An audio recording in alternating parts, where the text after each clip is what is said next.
Pasalamat lang ng Biblia.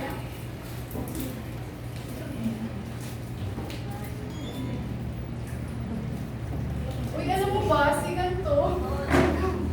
Tapos ano ba? Ano niya si ano? Ha? Si ano? Oo. Tapos ano ba?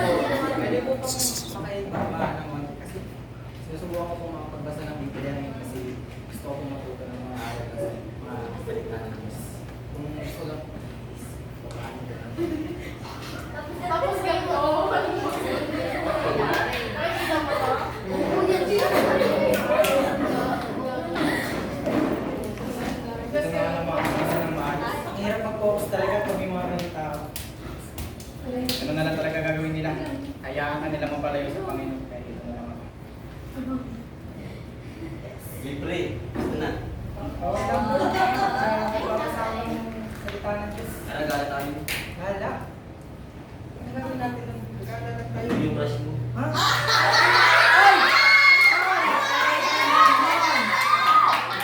Parang alam mo na. Hindi ka ba? Crush? Hindi naman ako magdadala ng crush ko sa lahat.